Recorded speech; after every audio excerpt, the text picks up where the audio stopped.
तो स्वागत है दोस्तों आप सभी को आपके अपने चैनल ज्ञान एकेडमी में। इस चैनल के माध्यम से एनसीईआरटी क्लास 6 से 12 तक का क्लियर कराया जाएगा और इस वीडियो में क्लास 6 एनसीईआरटी हिस्ट्री चैप्टर 2 को क्लियर कराया जा रहा है।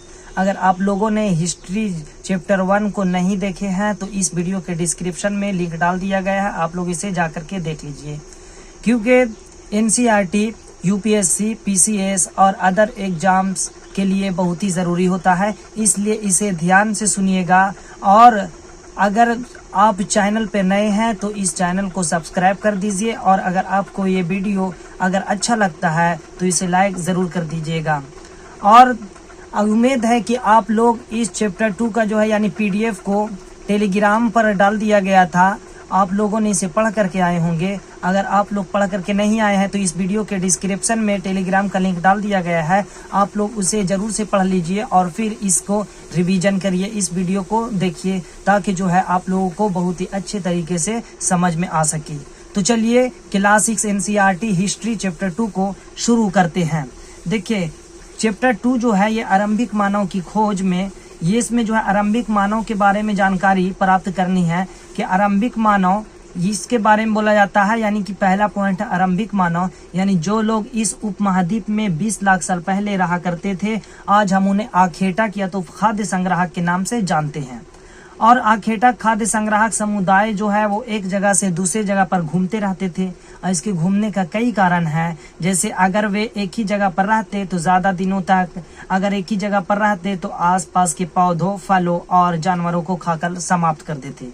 और ये भी कारण है कि जानवरों को शिकार करने के लिए एक जगह से दूसरी जगह पर जाना पड़ता होगा और पेड़ों और पौधों में फल फूल अलग अलग मौसम के अनुसार आते हैं, इसलिए उनकी तलाश में उपयुक्त मौसम के अनुसार एक जगह से दूसरी जगह पर जाना पड़ता होगा।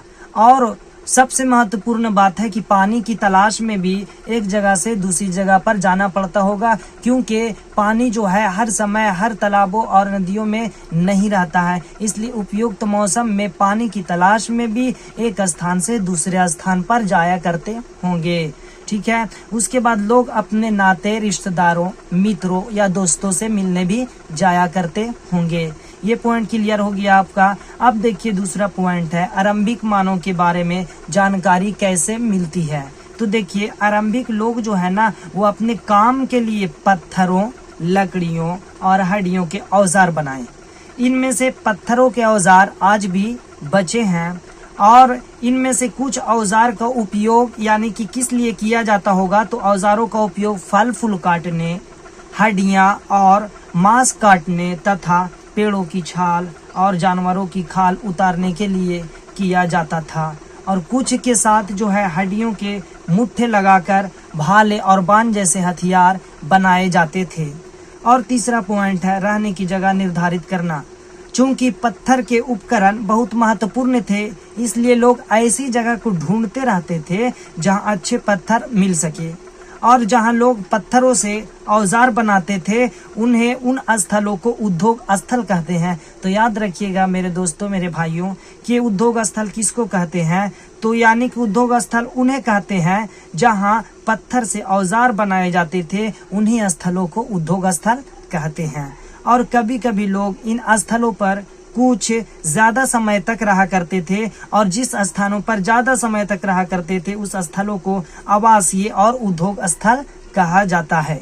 ठीक है, और पूरा स्थल देखिए, ये पूरा स्थल क्या होता है तो आप लोग ध्यान में रखिएगा मेरे भाई, कि पूरा स्थल उस स्थान को कहते हैं जहां औजार, बर्तन और इमारतें जैसे वस्तुओं के अवशेष मिलते हैं, उसे पुरा स्थल कहते हैं। याद रखिएगा पुरा स्थल किसे कहते हैं, तो पुरा स्थल उस स्थान को कहते हैं जहां औजार, बर्तन और इमारतें जैसे वस्तुओं के अवशेष मिलते हैं, उसे पुरा स्थल कहते हैं। और पुरा स्थल कौन कौन से जगह पर मिल सकता है, तो देखिए ये जमीन के ऊपर भी मिल सकता है और कभी कभी ये समुद्र और नदी के तल में भी मिल सकते हैं, जमीन के ऊपर, जमीन के अंदर भी पाए जाते हैं। ये पॉइंट आप लोगों का उम्मीद है कि क्लियर हो गया होगा। अगर आप लोगों को ये चैप्टर 2 समझ में आ रहा है तो इस वीडियो को जो है आप लाइक कर दीजिए ताकि मुझे भी समझ में आ जाए कि जो यानी कि ये वीडियो जो बनाया जो जा रहा है, जो ये यानी एनसीईआरटी को क्लियर कराया जा रहा है, इससे लोगों को फायदा पहुंच रहा है। अगर आपको थोड़ा सा भी अच्छा लग रहा है तो इस वीडियो को लाइक कर दीजिएगा। देखिए तीसरा है क्या, यानी कि ये हुंसगी एक जगह है, और हुंसगी ये कहाँ है, तो हुंसगी कर्नाटक में है। हुंसगी कहाँ, कर्नाटक। यहाँ पर पूरा पाषाण युग के कई पुरास्थल मिले थे, पूरा पाषाण युग के कई पुरास्थल मिले थे। और ये जो है यहाँ संभवतः ये जो आवास और उद्योग स्थल रहे होंगे, यानी कि आवास और उद्योग स्थल होंगे, यानी कि यहाँ पास जो है ना लोग रहते होंगे, या तो फिर यहाँ पास में पत्थर के उपकरण बनाते होंगे। इसलिए ये पत्थर का उपकरण और रहने की आवास स्थल कहाँ पास में मिला है, तो याद रखिएगा मेरे भाई कि हुंसगी, और हुंसगी कहाँ है, तो कर्नाटक में है, यहाँ पास मिला है। और इनमें से कुछ जो है पूरा स्थल झरने के निकट थे। कहाँ थे, झरने के निकट थे। और अधिकांश औजार जो है ना वो चूना पत्थर से बनाए जाते थे, ध्यान रखिएगा। उसके बाद फिर अगला पॉइंट है पाषाण औजार की निर्माणी तकनीक, यानी कि औजार को जो है, यानी कि पाषाण औजार, पाषाण यानी पत्थर के औजार को किस तरीके से निर्माण किया जाता था, किस तरीके के तकनीक से उसे निर्माण किया जाता था। तो देखिए ध्यान रखिएगा,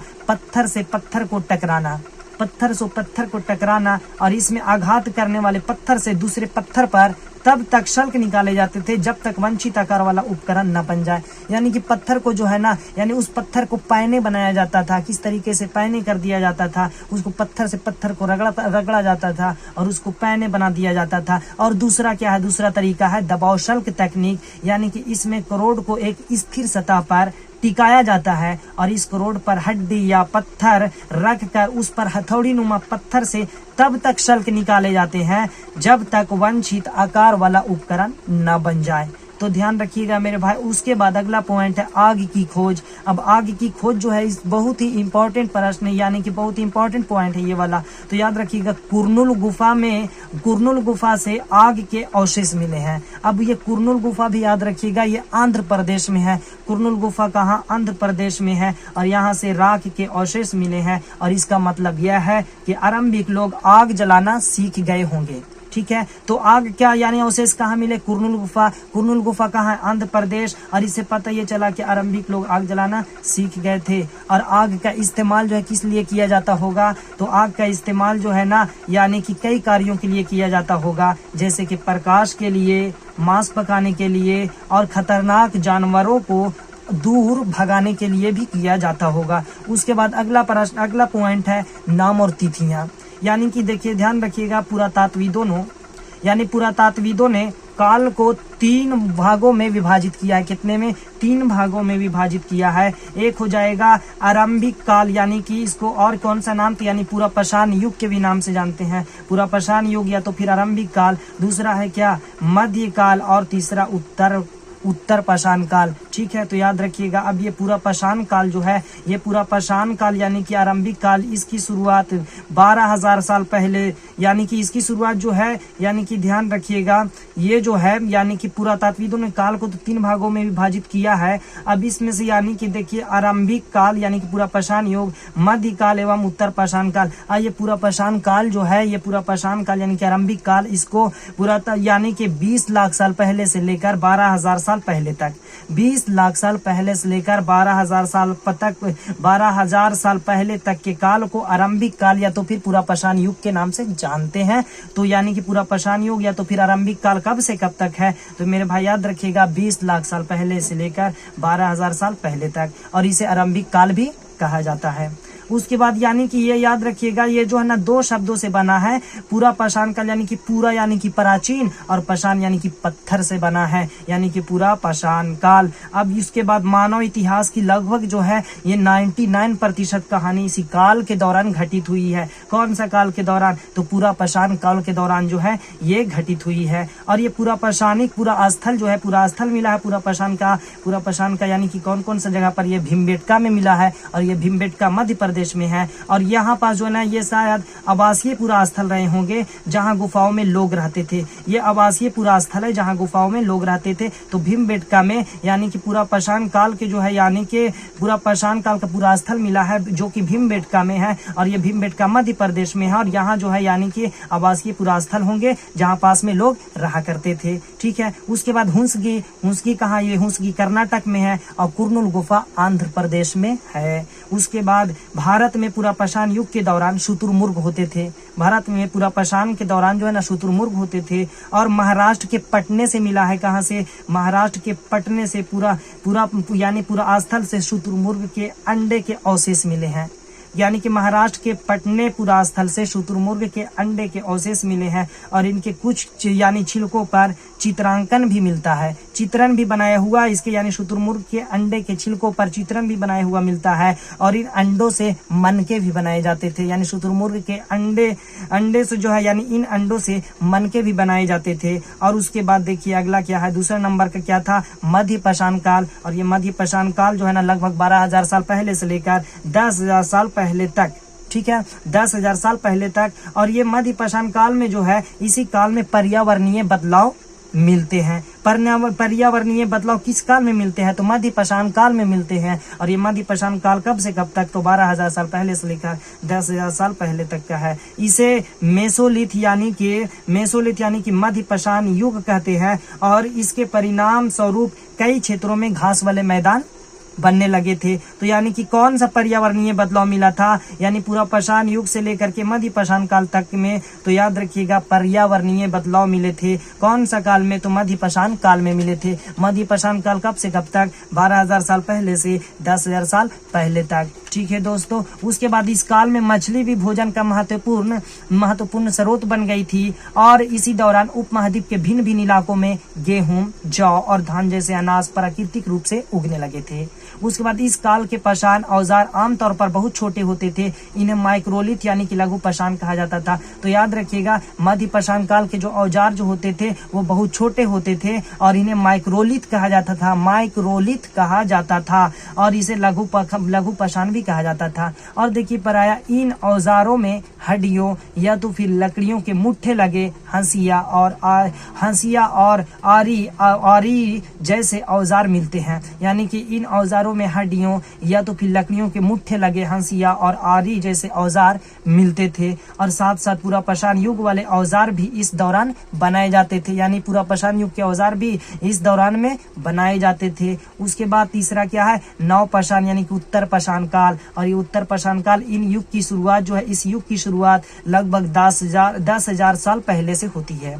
नवपाषाण काल या तो उत्तर पाषाण काल की शुरुआत कब से? तो इस युग की शुरुआत 10,000 साल पहले से होती है। यानी कि नवपाषाणिक पुरास्थल यानी कि उत्तर पाषाण काल की पुरास्थल मिले हैं। कौन कौन से जगह पर? तो ये मिले हैं मेहरगढ़, और मेहरगढ़ है पाकिस्तान में। और बुर्जहोम ये है कश्मीर में। दावोस अली हेडिंग मिले हैं, ये है असम में। और दावोस अली हेडिंग तो असम में है। चिरांद कहाँ है? बिहार में। कोल्डिहुआ महागढ़ा उत्तर प्रदेश में है। हल्लूर ये कर्नाटक में है। पय्यमपल्ली तमिलनाडु में। और महापाषाणिक पुरास्थल भी मिला है, महापाषाणिक पुरास्थल भी मिला है। और ये महापाषाणिक पुरास्थल कहाँ होगा? ब्रह्मगिरी ये कहाँ है? कर्नाटक। और आदिचन्नलूर ये है तमिलनाडु में। और आरंभिक गांव इनाम गांव ये कहाँ? ये है महाराष्ट्र में। तो हम लोग यानी कि उम्मीद है दोस्तों की समझ में आ रहा होगा नवपाषाणिक पुरास्थल और महापाषाणिक पुरास्थल, ये समझ में आ गया होगा। नवपाषाणिक पुरास्थल को एक बार फिर से देखिए। नवपाषाणिक पुरास्थल है मेहरगढ़ जो कि पाकिस्तान में है। बुर्जहोम है जो कश्मीर में है। दावोस अली हेडिंग है जो असम में है।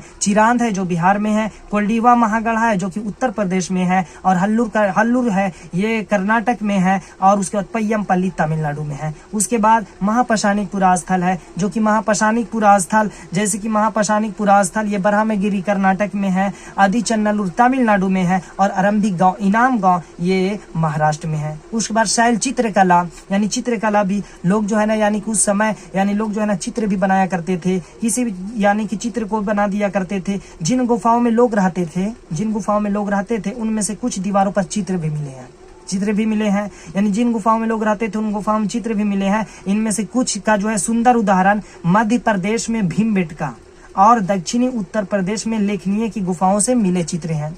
ठीक है, कौन कौन सी जगह पर मिला? तो ये मध्य प्रदेश में भीमबेटका और दक्षिण उत्तर प्रदेश में लेखनीय की गुफाओं से चित्र मिले हैं।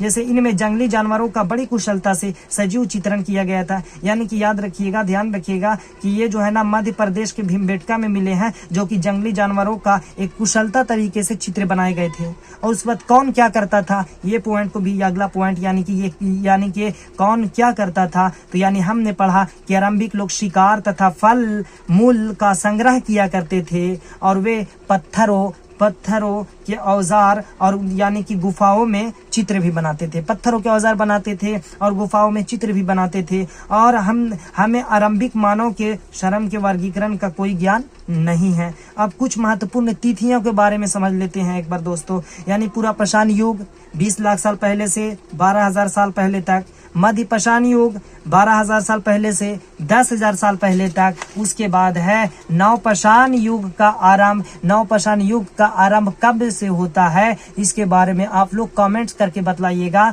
ठीक है, नवपाषाण युग का आरंभ कब से होता है, इसके बारे में आप लोग कमेंट्स करके बतलाइएगा। उम्मीद है कि इसके बारे में आप लोगों को यानी कि समझ में आया होगा। ये चैप्टर 2 जो है अब क्लियर, यानी कि ये क्लास 6 एनसीईआरटी हिस्ट्री चैप्टर 2 जो है समाप्त हुआ, ये यानी कि समाप्त हो गया। अब उम्मीद है कि आप लोगों को समझ में आया होगा। अब हम लोग जो है अब हम लोग अगले वीडियो में क्लास 6 एनसीईआरटी हिस्ट्री चैप्टर 3 को डिस्कशन करेंगे।